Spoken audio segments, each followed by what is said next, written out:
ఆయన చెప్పినారు, మనం చెప్పాము, మనమే చెప్పింటే ఏమంటారంటే ఖచ్చితంగా ఇది అంటారు.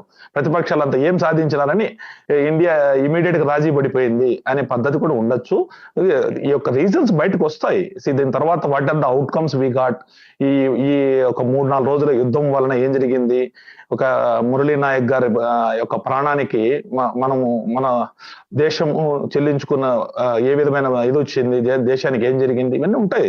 ఖచ్చితంగా మురళీ నాయక్ గారి ప్రాణము యొక్క ఇది విలువ గ్యారెంటీ ఉంటుంది. దేశానికి కూడా ఖచ్చితంగా సమాధానం చెప్తారు. ఇది 2 రోజుల తర్వాత ఏం జరుగుతాయి, ఎక్కడైనా ఇది నిరంతరం యుద్ధం జరుగుతా పోయేదానికి కాదు కదా. ఎక్కడో చోట ఎవరో ఒకరు, ఇప్పుడు మనం పోయి వాళ్ళతో మాట్లాడడం, వాళ్ళపై మనతో మాట్లాడడం, మధ్యలో ఎవరో ఒకరు బ్రోకర్ చేయాలి. ఎక్కడో ఒక చోట జరుగుతుంది వాస్తవాలు. జరిగినప్పుడు రాజీకి వచ్చే ప్రయత్నాలు వాళ్ళు చేశారు. దానికి మనం కూడా సరే ప్రస్తుతానికి టోటల్ గా మేము వాళ్ళతో ఏమి చేయమని చెప్పట్లే కదా. ప్రస్తుతానికి సీజ్ ఫైర్, ఇంకా 2 రోజుల తర్వాత ఏం డెసిషన్స్ వస్తుందో మళ్ళీ కూడా స్టార్ట్ కూడా చేయొచ్చు. It is not cease fire కాదు కదండి. మీరు అన్నది కరెక్ట్. ఇప్పుడు మనమేమి కంక్లూజన్స్ డ్రా చేయట్లేదు, ఇన్ఫరెన్స్ డ్రా చేయట్లేదు. కాకపోతే ఏంటంటే ఐఎంఎఫ్ ఒక నిమిషం రావచ్చు కదా. కాదు ఐఎంఎఫ్ ఇక్కడ మనం చాలా కీలకం ఇక్కడ మాట్లాడుకోవాలి. $2.5 బిలియన్ బైలౌట్ ప్యాకేజ్లో భాగంగా $1 బిలియన్ బీన్ గ్రాంటెడ్. దాన్ని వాళ్ళు ఖచ్చితంగా టెర్రర్ యాక్టివిటీస్కి ఉపయోగిస్తారు.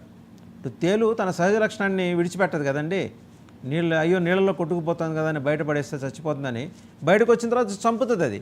పాకిస్తాన్ కూడా అదే చేస్తుంది. కానీ అమెరికా పెట్టిన కండిషన్ లేదా ట్రంప్ పెట్టిన కండిషన్, ఇప్పుడు ఆయన ప్రపంచ పోలీస్ కదా, ఆయన ఇప్పుడు తన సుప్రీమసీని నిరూపించుకోవటానికి నువ్వు యథోవేషాలు మానేస్తావన్న హామీ ఇస్తే కానీ ఇది నేను గ్రాంట్ చేయించను అనేది అంతలో ఈరోజు 8వ తరగతి 9వ చదువుతున్న పిల్లలు టక్కన చెప్పేస్తారు జరుగుతున్న పరిణామాలు గమనిస్తే.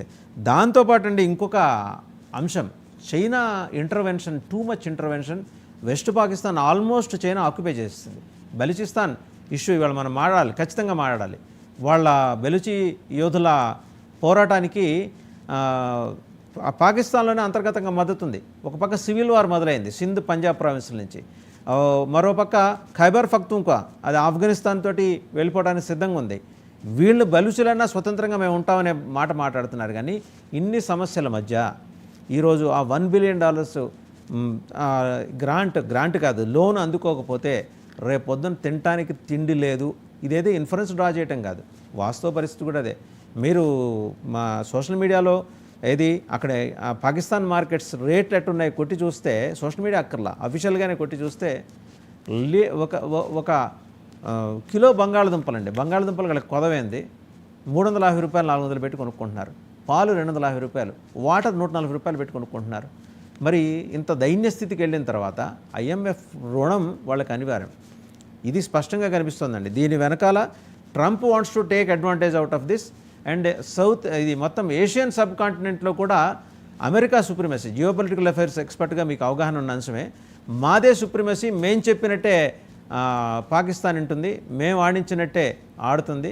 సరే వాళ్ళని ఆడించి మేము భారతదేశాన్ని ఏదో నెమ్మదిగా నిమిరి మా దారిలోకి తెచ్చుకున్నాం అనే ఇంప్రెషన్ అంతర్జాతీయ సమాజంలో క్యారీ చేయడం కోసం కూడా ట్రంప్, ఎందుకంటే ఐఎంఎఫ్ అమెరికాని కాదని లోన్ ఇవ్వదు, మీకు తెలుసు కదా కిషోర్ గారు.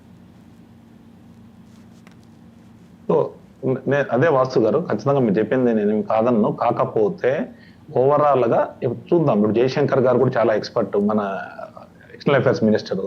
ఏ విధమైన నెక్స్ట్ డిప్లొమాటిక్ మూవ్స్ ఏమి ఉంటాయో మనం చూస్తాం. We will come out with in next 1 week or 10 days ఎలా జరుగుతాయి, ఏం కథ, there will be lot of discussion over this. ఖచ్చితంగా బయటకు వస్తాయి. ఇప్పటికిప్పుడే మనము, నేను చెప్పేది ఏంటంటే ఇన్ఫ్లుయెన్స్ డ్రా చేయలేము. అది పాకిస్తాన్ ని వాళ్ళు ఏమైనా కంట్రోల్ చేసినారో మనకు అవుతుంది. కానీ ఇండియా ఎందుకు వచ్చింది అంటే, ఇండియా మనం చూసాము రష్యా ఉక్రెయిన్ యుద్ధంలో మోదీ గారు అన్న ఒకే ఒక మాట, మేము రష్యా వైపు లేము, ఉక్రెయిన్ వైపు లేము, మేము పీస్ వైపు ఉన్నాం, శాంతి వైపు మా దేశం అనేసి. ఇప్పుడు ఆ వేరే వాళ్ళ గురించి మాట్లాడినప్పుడు మనం శాంతి గింత అని మాట్లాడి, మన దగ్గరకు వచ్చినప్పుడు మేము రాజకీయ రామ్ అని అనలేం కదా.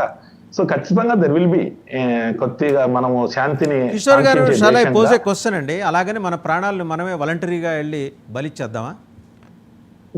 ఉగ్రవాదులు ఇప్పుడు మనమే రిటాలియేట్ చేయకుండా వదిలేయలే కదా. 26 మంది చనిపోతే మనం కూడా రిటాలియేట్ చేసి 3-4 రోజులు వాళ్ళకంటే ఒక ఆపరేషన్ సింధూర్ ప్రకారం phase 1, phase 2, phase 3 జరిగి